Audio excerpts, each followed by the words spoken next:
As-tu déjà réfléchi à ce hadith rapporté par l'imam Muslim? Écoute bien, un hadith très important finalement, auquel il faut réfléchir en profondeur. Le prophète alayhi salatu wassalam nous dit « Ad-dunya, ce bas monde, sijnu al-mu'min » c'est la prison du croyant. « Wa jannatu al-kafir » et un paradis pour celui qui ne croit pas. Mais qu'est-ce que cela veut dire? Est-ce que cela veut dire que le croyant dans ce bas monde ne peut pas vivre dans le bonheur, ne peut pas rencontrer des choses agréables, paisibles et ainsi de suite? Non, cela ne veut pas dire cela.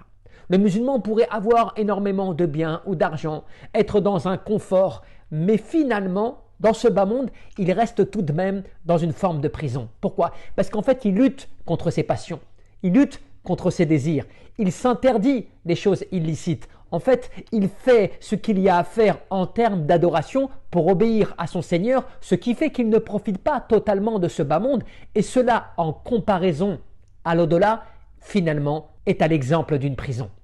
Alors que celui qui ne croit pas, même si dans ce bas monde, il peut vivre des misères ou qu'il est malheureux ou des choses comme cela, ce qu'il vit dans ce bas monde n'est rien par rapport à l'au-delà. Mais pire que cela, lui il fait tout cela, mais c'est une souffrance qui ne lui apportera rien, ni dans ce bas monde, ni dans l'au-delà. Et c'est pour cela que le croyant, quand il réfléchit et qu'il médite à ce hadith, il comprend à quel point qu'il n'arrivera jamais à un bonheur, à une béatitude totale dans ce bas monde. Que ce bas monde est limité, il est cadré, il est entouré par des choses qui t'empêchent de profiter pleinement, complètement, totalement du vrai plaisir, du vrai désir, qui est en réalité réservé uniquement dans l'au-delà. Aussi, c'est à l'exemple de l'étudiant.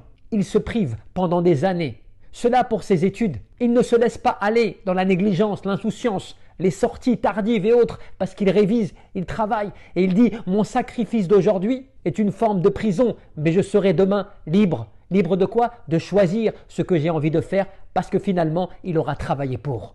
Alors que celui qui ne croit pas est à l'exemple de celui qui ne fait rien, qui n'apprend rien, qui n'étudie pas et qui ne fait que répondre à ses désirs, plaisirs et passions, et à la fin de tout cela, il ne gagne rien.